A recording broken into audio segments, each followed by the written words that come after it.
Hello students. In previous classes we have discussed about the Newton's second law of motion और उसमें हम लोगों ने ये देखा था कि F is equal to क्या होता है ma and how to derive this equation we have derived in our previous classes. We have also discussed about the unit force. What is unit force? Unit force is a way to make the value of k, or we can say that a unit force is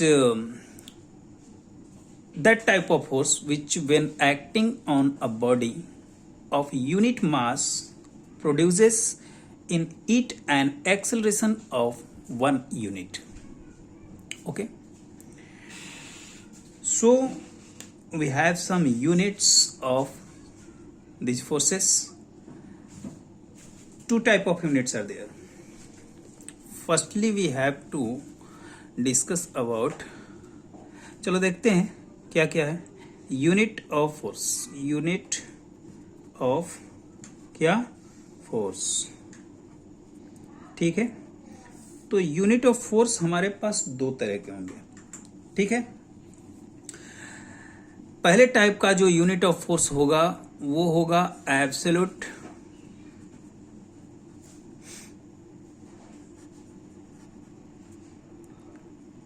unit. Absolute unit क्या होगा? Absolute unit के under अगर हम बात करें कि SI system, absolute unit में SI system, SI unit या एसआई सिस्टम के अंदर यूनिट क्या होगा? SI unit of force. तो इसकी अगर हम बात करेंगे एसआई यूनिट ऑफ फोर्स, तो ये क्या होता है? मीटर पर सेकंड स्क्वायर. और मीटर पर सेकंड स्क्वायर को हम क्या कहते हैं? 1 न्यूटन. ठीक है, मीटर पर सेकंड, सॉरी, किलोग्राम मीटर पर सेकंड स्क्वायर, किलोग्राम मीटर पर सेकंड स्क्वायर. अब अगर बात करें कि ये आएगा कैसे, तो आप जानते हो F इज इक्वल टू क्या होता है? ma होता है ना. अब m की वैल्यू अगर आप रख दो 1, if m इक्वल टू 1 क्या? Kilogram, and a is equal to 1 metre पर second square, then f is equal to क्या हो जाएगा? किलोग्राम एंड मीटर पर सेकेंड स्क्वायर. होगा ना? दिख रहा है? नहीं दिख रहा है? कोई बात नहीं, इसको हम ऐसे कर देते हैं, आप दिखेगा. दिख रहा है ना? हाँ, पूरा दिख रहा होगा. तो F इज इक्वल टू क्या आ गया? किलोग्राम मीटर पर सेकेंड स्क्वायर. और इस पूरी यूनिट को हम एक साथ लिख देते हैं 1 यूनिट, 1 न्यूटन. मीन्स F का जो SI यूनिट होगा वो क्या हो जाएगा? 1 Newton. Question is that, question यहाँ ये है कि हम किलोग्राम क्यों लेंगे? M इक्वल टू 1 किलोग्राम क्यों लेंगे भाई? तो आप याद रखो, जब भी आप एब्सोल्यूट यूनिट की बात करोगे, किसकी बात करोगे? एब्सोल्यूट यूनिट की. एब्सोल्यूट यूनिट के समय में या SI यूनिट की जब आप बात करते हो तो standard unit of weight will be kilogram. Weight या मास. स्टैंडर्ड यूनिट क्या होता है? किलोग्राम. स्टैंडर्ड यूनिट का मतलब क्या होता है कि चाहे आप इंडिया में रहो या आप अमेरिका चले जाओ, कहीं भी आप जाओ, मास का या वेट का जो यूनिट होगा वो इंडिया में भी जो केजी होगा वहां भी केजी ही होगा. क्लियर है ना? ओके. तो यहां पूछा जाएगा कि एसआई यूनिट ऑफ, आपसे क्वेश्चन इतना नहीं पूछा जाएगा कि ये कैसे आता है, आपसे सिर्फ ये पूछा जाएगा कि एसआई यूनिट ऑफ फोर्स क्या होगा? न्यूटन. ठीक है, अब पूछा जाएगा कि 1 न्यूटन इक्वल टू क्या होगा? 1 न्यूटन इक्वल टू क्या होगा? तो 1 न्यूटन इक्वल टू होगा किलोग्राम मीटर पर सेकेंड स्क्वायर। हाँ, एक और बात कि जो मैं यहाँ पर कटिंग करता हूँ वही कटिंग सेम आप लोग भी लिखते हो, फिर काटते हो और काट करके वैसे कॉपी पेस्ट करते हो। ऐसा ना किया करो बेटा, जो सही लिखा है उसको आप लोग देखा करो, ठीक है। आप उसका क्लिक करके वैसे मत पढ़ो, आवाज भी सुना करो, ओके। तो SI unit of force is 1 newton, और 1 न्यूटन को हम क्या कहते हैं, किलोग्राम मीटर पर second square. 1 kilogram 1 metre 1 second square में। क्लियर है ना। सेकेंड जो अपना यूनिट है वो है सीजीएस सिस्टम। ये तो हुआ एब्सोल्यूट यूनिट के अंदर फर्स्ट एसआई यूनिट। अब एक बी होता है इसके अंदर सीजीएस सिस्टम। अब देखो सीजीएस सिस्टम के अंदर, सीजीएस सिस्टम ये एसआई सिस्टम हुआ, unit of force equal two kilometre पर सेकेंड स्क्वायर। क्या हुआ, एसआई सिस्टम है, ठीक है। अब एक होता है सीजीएस सिस्टम। सीजीएस सिस्टम का मतलब समझो आप लोग, सेंटीग्राम सेकेंड सिस्टम। सीधी सी बात है, C for centi, G for gram, S for second. Clear है ना। तो इसको अगर आप देखते हो तो same process you have to apply here. F equal to क्या होता है, एम है। अब यहां पर जो एम की वैल्यू रखोगे, एम की, तो एम कितना हो जाएगा, एम किस में कंसीडर करेंगे हम, ग्राम में, मीन्स 1 ग्राम। यहां हमने क्या कंसीडर किया था, एम को 1 kg, यहां किस में कंसीडर करेंगे, ग्राम में। क्लियर है। सेकंड ए इक्वल टू, आप क्या लिखते हो, 1 सेंटीमीटर पर सेकेंड स्क्वायर। यहां हमने क्या लिखा था, ए इक्वल टू 1 मीटर पर सेकेंड स्क्वायर। यहां हमने क्या लिखा, सेंटीमीटर पर सेकेंड स्क्वायर। इसको आपको ध्यान रखना है कि सीजीएस सिस्टम में एम की वैल्यू क्या होगी, ग्राम में होगी। ए की वैल्यू किस में होगी, सेंटीमीटर पर सेकेंड स्क्वायर में होगी। अब इनकी वैल्यू पुटअप कर दो। एफ इक्वल टू क्या हो जाएगा, 1 ग्राम मल्टीप्लाइड बाई 1 सेंटीमीटर पर सेकेंड स्क्वायर। तो इसका क्या आ जाएगा, ग्राम सेंटीमीटर पर सेकेंड स्क्वायर। क्लियर है। कितना आया, 1 ग्राम। भाई 1 से मल्टीप्लाई करोगे 1 ही आएगा। तो 1 ग्राम सेंटीमीटर पर सेकेंड स्क्वायर, और 1 ग्राम पर सेंटीमीटर, 1 ग्राम सेंटीमीटर पर सेकेंड स्क्वायर को हम क्या नाम देते हैं, जैसे यहाँ पर हमने किलोग्राम मीटर पर सेकेंड स्क्वायर को क्या नाम दिया था, न्यूटन। यहाँ पर हम इसको क्या नाम देते हैं, डाइन, 1 डाइन। और 1 डाइन को आप शॉर्ट फॉर्म में क्या लिखते हो, DYN, ठीक है। या तो 1 डाइन को 1 DYN ई लिखो, या फिर प्यार से आप लिख सकते हो 1 DYN, ओके। तो इसमें आपको जो याद करना है वो मैं रेड पेन से मार्क कर दे रहा हूं।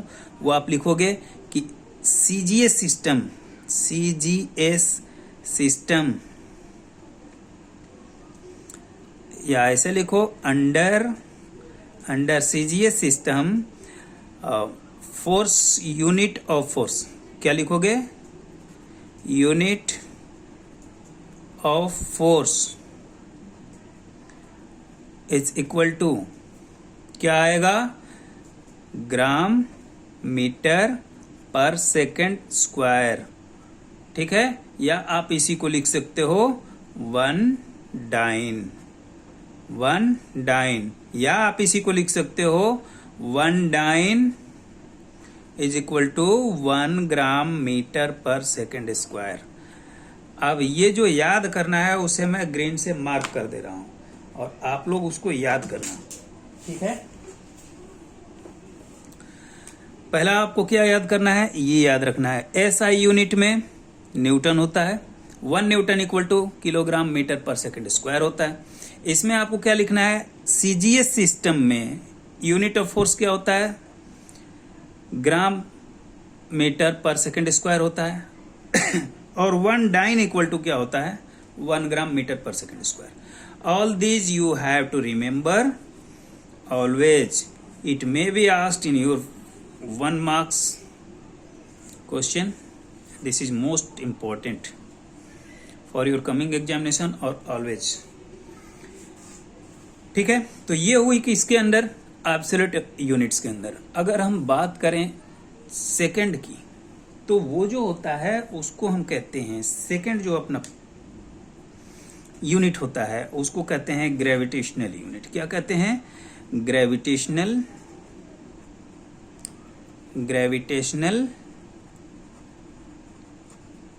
यूनिट। अब मैं यहाँ तिरछा लिख रहा हूं तो आप लोग भी तिरछा मत लिख देना, क्योंकि कई लोग जैसे मैं लिखता हूं वैसे ही कॉपी करके भेज रहे हो। इट मीन्स कि आप लोग देख नहीं रहे हो। Okay, gravitational force, sorry gravitational unit. अब देखो ग्रेविटेशनल यूनिट क्या होगा या ग्रेविटेशनल फोर्स ऑफ यूनिट क्या होता है? The force which produces an acceleration equal to gravity on a body of unit mass is called gravitational unit of force. जैसे मान लो कोई एक सिस्टम है, टॉप टू बॉटम जाता है, तो उस पर कौन सा फोर्स वर्क करता है? या फिर नीचे से ऊपर की तरफ फेंकते हो तो उसकी स्पीड धीरे धीरे कम हो जाती है। हम लोग ग्रेविटेशनल फोर्स के बारे में पढ़े भी हैं, तो इसके अंडर भी हमारा यही दोनों यूज कर होगा। तो जो पहला है सेकंड का फर्स्ट, इसको हम कहेंगे SI system under gravitational unit. तो SI system under gravitational unit क्या हो जाएगा? अब देखो gravitational unit of force is 1 kilogram force. भाई ग्रेविटेशनल फोर्स क्या है? 1 किलोग्राम फोर्स को हम क्या कहते हैं? ग्रेविटेशनल फोर्स कहेंगे ना। या फिर आप कह सकते हो कि 1 किलोग्राम वेट कहो या फोर्स कहो। हम क्यों वेट और फोर्स दोनों कह सकते हैं? क्योंकि अर्थ जितने फोर्स से किसी ऑब्जेक्ट को अपने सेंटर की तरफ अट्रैक्ट करती है उसको हम क्या कहते हैं? वेट। भाई आपका वेट अर्थ पर अगर 36 केजी है, मून पर वो 6 केजी हो जाता है। ऐसा क्यों होता है? 16 कैसे हो जाता है? ऐसा इसलिए हो जाता है क्योंकि वहां पर ग्रेविटेशनल फोर्स नहीं है, निग्लिजेबल है। समझ रहे हो आप? 16 है, यहां अगर 1 केजी वेट है तो वहां पर 1 केजी का 6th पार्ट। अगर यहां 36 होगा तो वहां 6 केजी होगा, यहां 48 होगा तो वहां पर 8 केजी शो करेगा। ऐसा क्यों होता है? Due to gravitational force. तो वेट और फोर्स को हम एक साथ यहां पर रख सकते हैं। अब वेट के लिए बताओ क्या यूनिट काम करता है? केजी। मीन्स कि gravitational unit of force SI system में अगर हम लिखें तो ग्रेविटेशनल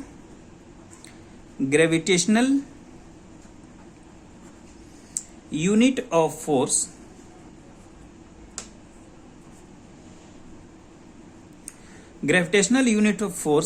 is 1 किलोग्राम फोर्स। ठीक है, मीन्स क्या लिखोगे? 1 KG force is equal to, अब 1 केजी फोर्स को हम क्या कहेंगे एसआई सिस्टम के अंदर? Gravitational unit of force. और इसकी वैल्यू होती है 9.8 मीटर पर सेकंड स्क्वायर। याद रखना कि एसआई सिस्टम में ग्रेविटेशनल फोर्स जो होता है वो कितना होता है? 9.8 मीटर पर सेकंड स्क्वायर होता है। क्लियर है ना? Second point. और सेकंड अपना है सीजीएस सिस्टम। क्या है? CGS system. Same procedure we have to apply centigram second system. याद रखना सीजीएस का मतलब ही हुआ C for centi, G for gram and S for second, not system. S for second. तो सीजीएस सिस्टम में क्या हो जाएगा? ग्रेविटेशनल यूनिट फोर्स कितना आएगा? 1 ग्राम फोर्स। यहां पर किलोग्राम था, इसमें क्या आ जाएगा? 1 gram. Means gravitational unit force. हम ग्रेविटेशनल की बात क्यों कर रहे हैं? क्योंकि ग्रेविटेशनल यूनिट पर चल रहे हैं। ठीक है, इस बात का आप लोग ध्यान रखना। ग्रेविटेशनल यूनिट ऑफ फोर्स बताओ कितना हो जाएगा?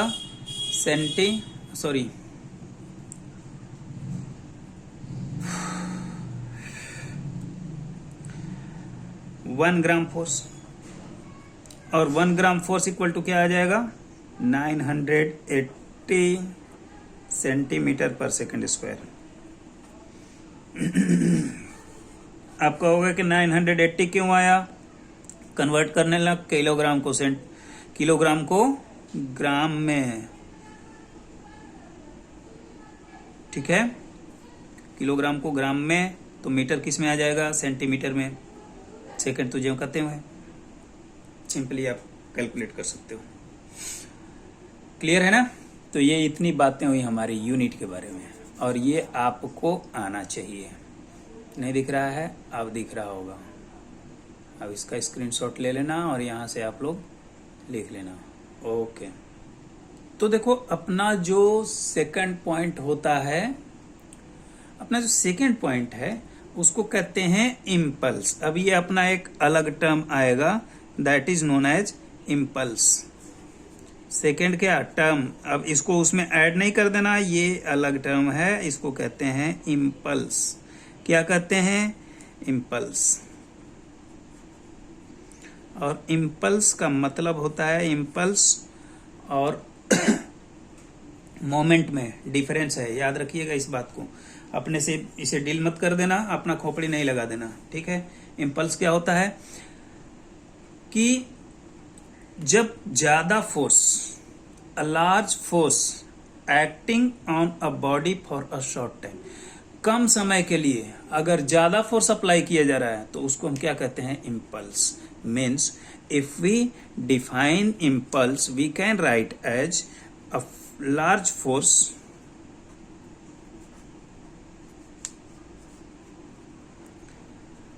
ये आर है, ठीक है, a large force acting on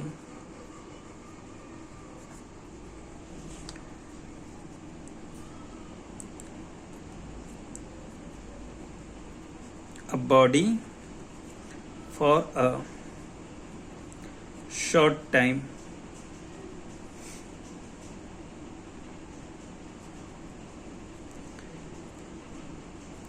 is called impulse। देखो ऐसे समझो बेटा, इम्पल्स होता क्या है, ऐसे अपने बॉडी पर समझो। मान लो आप कोई काम कर रहे हो, सडनली आपको शॉकिंग न्यूज मिलता है कि हमें किसी ने कुछ ऐसा बोल दिया है, गलत वर्ड इस्तेमाल कर दिया है या कुछ भी। सडनली आपके बॉडी में एक अलग फोर्स जनरेट होता है जो आपको लगता है कि उस समय जाकर उसको हम क्या कर दें, डांट मार दें, पीट दें, कुछ भी कर दें, है ना। या फिर सडनली आप एग्जाम दिए हो, एग्जाम देने के बाद आप घर में बैठे हो, सडनली आपका रिजल्ट आता है और आप उम्मीद नहीं करते हो कि आई विल गॉट 99% और आपका रिजल्ट आ जाता है 99%, ठीक है। तो उसके बाद जो आपके बॉडी में एक रिएक्शन होगा, that is known as impulse. Immediately वो एक बहुत ज्यादा फोर्स आपके बॉडी में तुरंत कुछ समय के लिए ही जनरेट होता है, इमीडिएटली, जिसको हम क्या कहेंगे, इम्पल्स। मतलब हमने ये, अब वो डिफाइन में, डेफिनेशन में नहीं लिख देना कि ऐसा होता है, आप डेफिनेशन में ये लिखोगे कि अ large force acting on a body, किसी बॉडी पर बहुत ज्यादा फोर्स अगर एक्ट कर रहा है, कितने समय के लिए, एक शॉर्ट टाइम के लिए। देखो इसमें जो शॉर्ट टाइम है इसको हम इंडिकेट करते हैं, इंडिकेटेड बाय डेल्टा टी। अब इसको हम क्या कहते हैं, डेल्टा कहते हैं।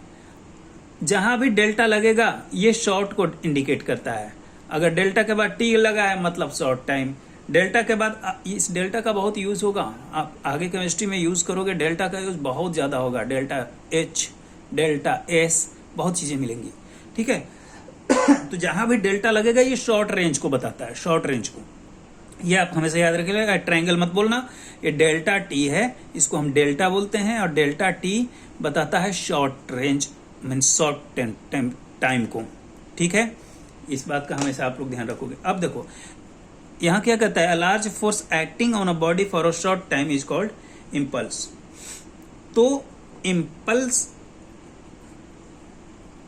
इम्पल्स इक्वल टू होगा क्या, इम्पल्स इक्वल टू क्या हो जाएगा बताओ, force multiplied by delta T, force acting for a little time.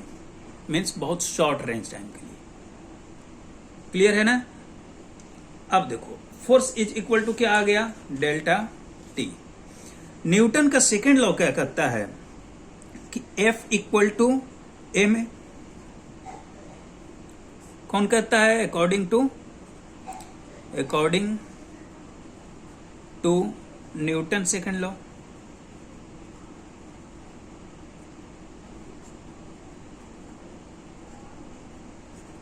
होता है F equal to M A, और A इक्वल टू क्या होता है? A इक्वल टू क्या होता है? V minus you upon T होता है ना। अब ये कहां से आता है ये भी आप जानते ही हो, ये आता है V is equal to U plus A T से आता है ना। यहां से हमने क्या निकाल लिया? A की वैल्यू निकाल लिया। अब इस A की वैल्यू अगर हम यहां पुटअप करते हैं तो हमारे पास आएगा m under bracket V minus you upon T. बोलो आएगा? यस। अब F इक्वल टू मैं क्या लिख सकता हूं? M V minus M U upon T लिख सकता हूं। अब T तो तब लिखूंगा जब हमारा टाइम ड्यूरेशन T है। If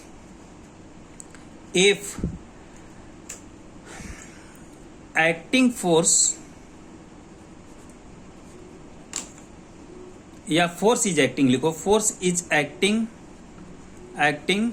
for a little time, for a short time या लिटिल टाइम, तो इस केस में क्या हो जाएगा? T is equal to delta T. Then T equal to क्या हो जाएगा? Delta T. तो यहां पर मैं क्या लिख सकता हूं? F is equal to M V minus M U upon delta T. क्यों भाई? तो T इज इक्वल टू आ गया डेल्टा टी। क्यों डेल्टा टी आ गया? क्योंकि फोर्स एक्टिंग कितने के लिए कर रहा है? शॉर्ट टाइम के लिए। अब आपका होगा कि सर ऐसे कैसे पता कि शॉर्ट टाइम के लिए कर रहा है, लॉन्ग टाइम के लिए कर रहा है? यस, यहां पर हम बात किसकी कर रहे हैं? किसकी बात कर रहे हैं? अपनी हम बात कर रहे हैं यहां force acting for a little time, that is impulse की। ठीक है, तो ये आ गया अपना कितना? F equal to M V minus M U upon delta T. Clear है ना? अब देखो, अब यहां इम्पल्स क्या कहता है? F into delta T. F की वैल्यू हमारे पास कितना आ गई? M V minus M U upon delta T. तो यहां से हम इम्पल्स की अगर वैल्यू रखें, इम्पल्स अगर हम निकालना शुरू करें, तो इम्पल्स इक्वल टू हम क्या लिख सकते हैं? F into delta T. इसको मान लो अगर इक्वेशन फर्स्ट, तो यहां लिख सकते हो फ्रॉम इक्वेशन फर्स्ट।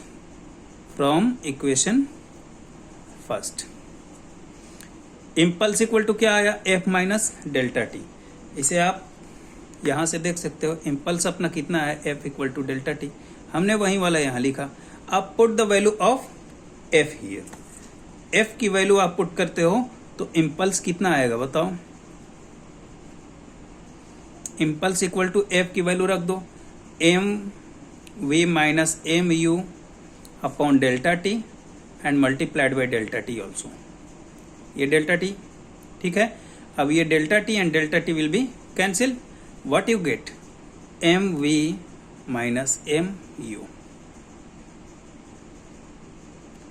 अब M V minus M U को हम क्या कहते हैं? एम वी क्या होता है? मोमेंटम। याद है आपको? मोमेंटम क्या होता है? P equal to M V. याद है ना?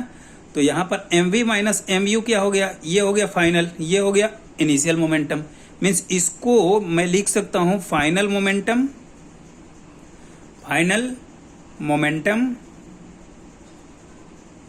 Minus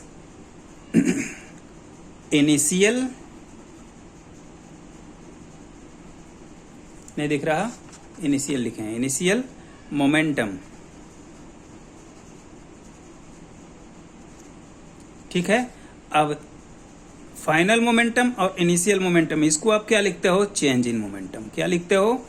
change in momentum of the body. Means impulse equal to क्या हो गया?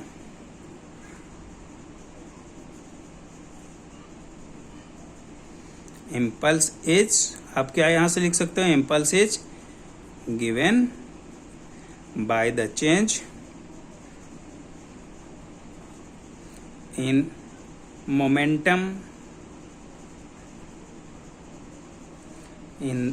momentum of the body। Okay, तो ये हुई अपनी बात इम्पल्स की। ठीक है, let's we do a question related to our force. Okay, तो अपना एक क्वेश्चन है कि find the force acting on a mass of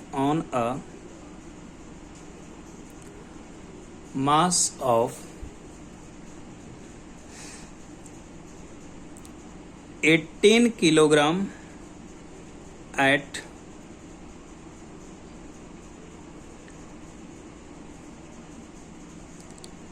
rest. क्या है, रेस्ट। ठीक है, फॉर 5 सेकेंड, कितना, 5 सेकेंड, विल प्रोड्यूस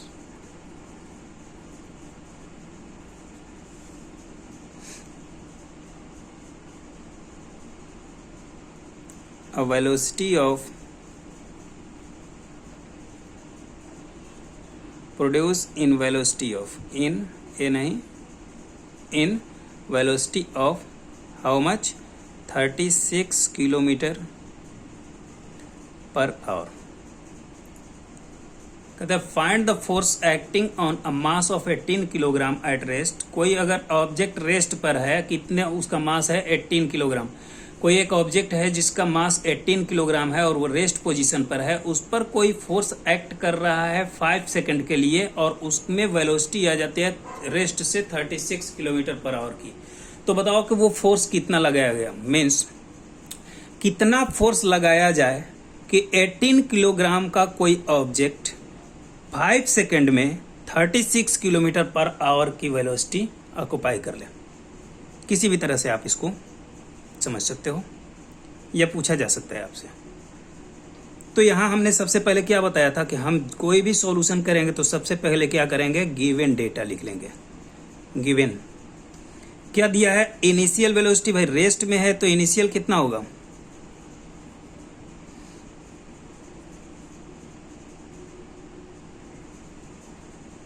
क्या हो जाएगा, 0। इनिशियल वेलोसिटी को हम क्या कहते हैं, u। ठीक है, ये क्या हो गया, 0। अब बताओ फाइनल वेलोसिटी कितना है, फाइनल